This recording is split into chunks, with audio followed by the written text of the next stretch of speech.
The future. Is it now or is it tomorrow? Or maybe another time as well. Technology has the power to change the world. Undeniably, the computer has ushered in a lot of new stuff. Cryptocurrency, sports gambling on your phone, goon. But even with all of these miraculous advances, it still feels hard to believe that we are in the future. .net, .gov, .biz, .co, .t. Even as I spend my days dodging AI content online, and then dodging actual robots delivering food on the sidewalk in front of my house, this still doesn't quite feel like the future we were promised. One day robots will deliver your coffee. So what better way to see what the future should look like than looking at what they thought it would look like a long time ago? So come with me to the simpler time of the 1990s as we embark on a future quest. Hosted by Jeff Goldblum. What the? He was already like a huge actor, right? Like he did like Jurassic Park already. That's crazy. Future Quest was a documentary series from 1994 about the future. I have to take these off. These are hurting my head. These are 3D glasses from a movie theater and they're hurting my eyes to look through. They made a bunch of different episodes and they all have different topics, but this one is still very relevant today because this one is about cyber life. Immediately a lot to love even in the intro of this show. It kind of all looks like a math textbook cover from the 2000s. Like back when every textbook was like, this is a fucking awesome book to read. You should read this book. There's a surfboard on the cover. Calculus is about surfing.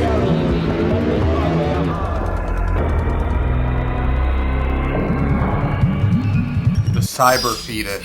Oh no, they're opening the menus on the cyber fetus! Bro, they're gonna unzip him! Act like a gentleman, what does that mean? Bro, this cyber fetus is so uncouth. Needs to learn some damn manners, just floating there with no clothes on. Oh my god, wait, this is a menu for like what he will become. I think this is like dog, cat, robobit, rabbit, probably rabbit. Yeah.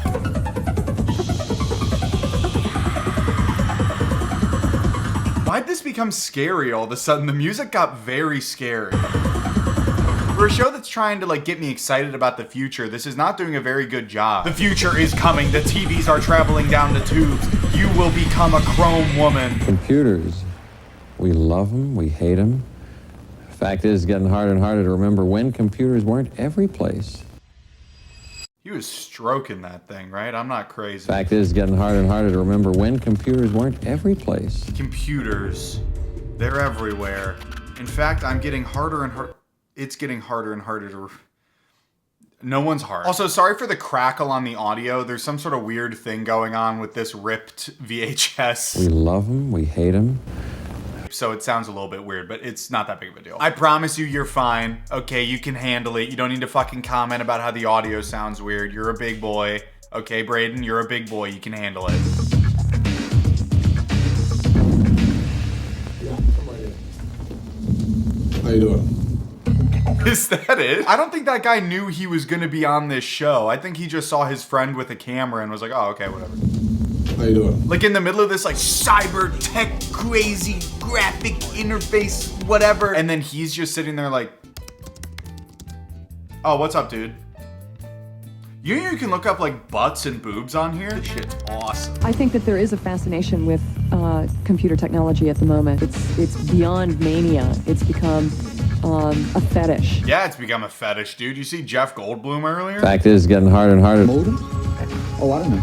I guess I have a modem. What is that? I don't even know what that is. I like don't believe him when he says that. It's like, oh, I don't even know what it is. What do you mean I'm looking up boobs and butts on the computer? I don't even know what a computer is. Get out of my house. Getting involved in the computer world, and it's not entirely a positive thing. I love that cut where it's like, yeah, it's not all sunshine and roses in the computer, okay? Sometimes you crash your virtual motorcycle. You don't even have virtual health insurance, so when the ambulance takes you to the virtual hospital, you're screwed. You run out of virtual money, your virtual wife leaves you, your life is over. No matter how much fun it looks like this guy is having, his life is over, okay? Don't get me wrong. Technology is becoming mainstream. It's becoming much easier to use.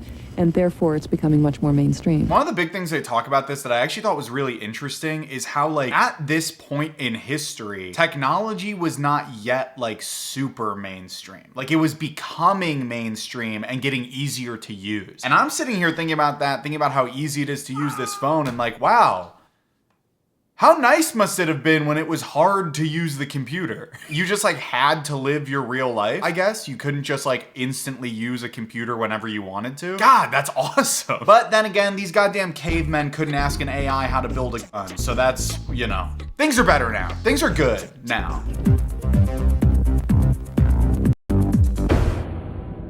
Coming up with new ways of modeling and experiencing portions of reality that you can't experience. I don't know for sure if that's what that was, but I'm pretty sure that's Chicago mentioned, baby. That city looks a lot like Chicago. I'm pretty sure that's Chicago. Windy City, baby. Big shoulders, city, broad shoulders. Big digital orb over Chicago, just like in real life. They can imitate television, they can imitate books, they can imitate music. Their whole content is about simulating things from descriptions. Okay, that's actually a really like scary line, how applicable that is today. Like that idea of like, you know, a computer simulating things from descriptions. That guy had no idea he was absolutely cooking with that. He had no idea what was gonna happen in like 30 years. Okay, they're making a pretty bad sell for the computer because all the clips they're showing are like so off-putting to look at. What is that? He looks like he got hit by a car. Oh my God, that's the guy who fell off the motorcycle. Oh, I'm so sorry. You can actually chat, just by chat, I mean, you know, typing in words on your keyboard. For the first half of this like episode, they have to explain to you what a computer is. They had to explain like how typing on a keyboard works. By chat, I mean, you know, typing in words on your keyboard. Or you can read something and then what's called post. You make a response to it, and then, you know, someone will post after your post and respond to what they said. And it's called a post. You would post something online for other people to see, and then someone might comment something like, hey, this fucking sucks, and then you would comment like a picture of their house. People are just really excited, and they use their computer 2-3 hours a day just to communicate with other people. But that's sort of like going to parties for 2 or 3 hours a day. Girl, I wish it was like going to a party. What are you talking about? Maybe it was in the 90s. I don't know. But it's just like, I can't think of a single thing that being on the computer is less like than being at a party with real people. What were the 90s like? Was the computer better in the 90s? Stop. Do not write a comment telling me the computer was better in the 90s. I'm sure it was. I don't want to be bummed out. It's not so much using computers as a way to communicate better with people. It's more like using computers as a way to get high. It's not so much about using computers as a way to communicate with people. It's really more about just like these crazy patterns. Isn't this crazy? I haven't really figured out how to type yet, but it just started doing this, and now I'm kind of into it. Two of my closest married couple friends both met completely over the net. So this magician, by the way, famous magician Penn Jillette, he's describing like how he knows married couples who have met online, and he says that love on the computer is real. These are relationships that are based entirely on wit, intelligence, as opposed to looks and smells demonstrated through hair care products. It's real love on a computer. It's real love on the computer, you know? You fall in love with people for their mind and what they say, and when you meet in real life, it doesn't even matter that they're a completely different person than they said they were. You'll marry that 75-year-old creep because he has a beautiful way of speaking. You get people sending what are called flames, which are just nasty messages on the computer network. Hate comment or like cyberbullying, all that sounds so dorky. We need to start saying flame. That's awesome. We should bring that back. I mean, I guess people do still say flamed, like I got flamed for this or whatever, but like not that much. Bring that back. Like think about like, oh, I posted an Instagram story and I got a hate comment versus, bro, I got flamed. I posted a picture with my dog and someone said, your dog looks feminine. And I said, what's wrong with that? And then they said, LOL. And then they posted a picture of my house. This is sort of the cyberspace vision where we would all be in this shared information net talking to each other. Finally, we're getting to the metaverse. Okay, let's get back to this. Enough with AI, okay? Let's back off AI. Let's get back to the metaverse, all right? Me when I bought a bunch of digital land in like 2019 and then realized it was worthless. Guys, we gotta get back to the metaverse. Come on, please. No, remember how fun it was? Remember how cool it was that you could just be in like an empty field on the internet? People would have little creatures that would go out and find the information that they wanted, little virtual creatures. Okay, wait, that sounds kind of cool. Yeah, you live in the metaverse and you have sort of like an army of virtual goblins that go and like grab information for you. Someone lives near you in the metaverse and they have information that you want, so you send your goblins to destroy their castle and take their information. That's really cool. I don't know why they thought the metaverse should be just like Facebook with more steps. It should be about the goblins. Technology with encryption and high bandwidth is taking care of that. It is giving us privacy and freedom that we were guaranteed by the Constitution, and took, boys in Silicon Valley and Bell Labs and MIT and Caltech to actually give us. Who's gonna tell him? Who's gonna tell him that the boys in Silicon Valley actually didn't give us privacy and actually they monitor us 24/7 and we all kind of just let that happen so we can watch the dog press the buttons on TikTok? The trappings of cyberpunk are in many ways truly radical, are revolutionary. What they're talking about is actually important, like, like counterculture on the internet and stuff, but like they keep cutting to the, okay, so what would be a good graphic to represent like a new wave of political activism and anti-establishment thinking that's been, on the internet? It's in the computer. Oh my God. It's in the computer. Duh. Every bohemia has a criminal element. There are people who are into cyberpunk in a major fashion, who are into things like, breaking into telephone switching stations, planning computer viruses. Yeah, I think like a small amount of this community does have like a criminal vibe to it, but the community is really mostly about like crimes. That's the way bohemia always is. Computers and humans, separate but equal?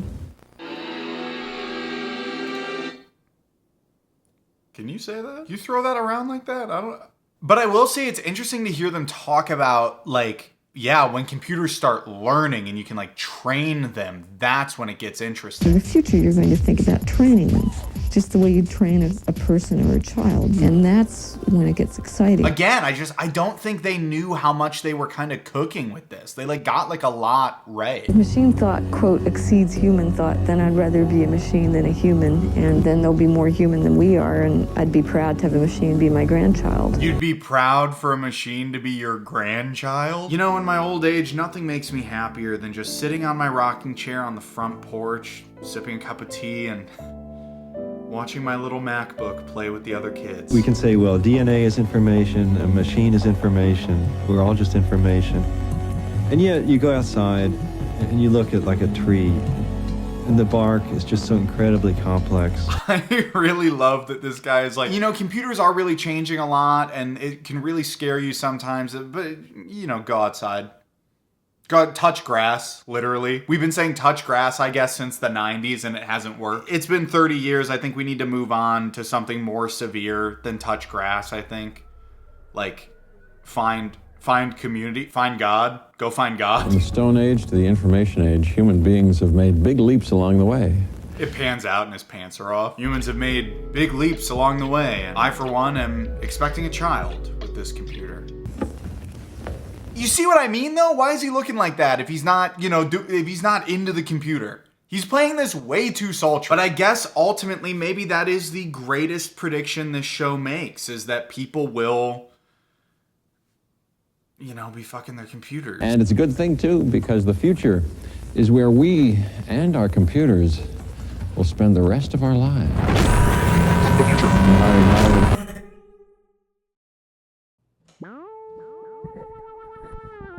Well. Hello. After watching this episode, one thing just wouldn't leave my brain. It was stuck in there. It was like digital gum on the bottom of a cyber shoe.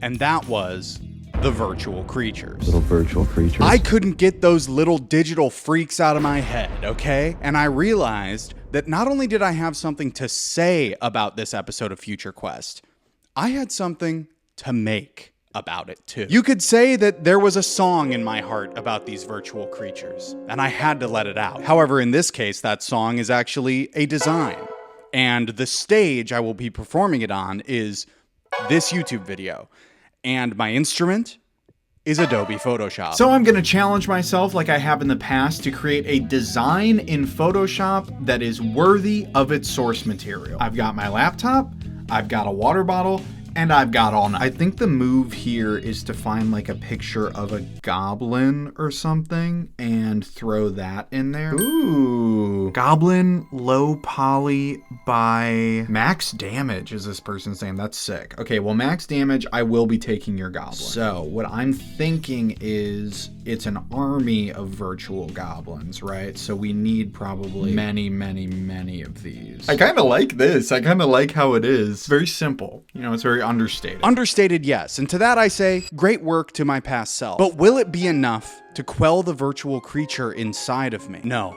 I had to push further. I had to make a design that was so good that if I showed it to Jeff Goldblum, he would stop making love to his computer right then and there. Frozen in awe. Juice those fonts, juice those goblins, juice the whole damn design, buddy. And then, is that funny? Yeah, that's kind of funny. And at last, the poster was starting to take shape.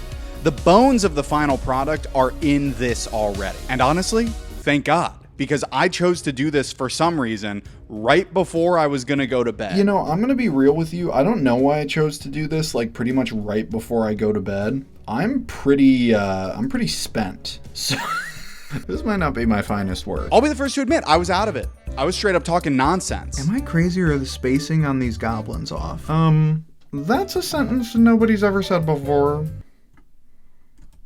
Thank you for the gold, kind stranger. But in that hysteria, I made some big progress on the final design.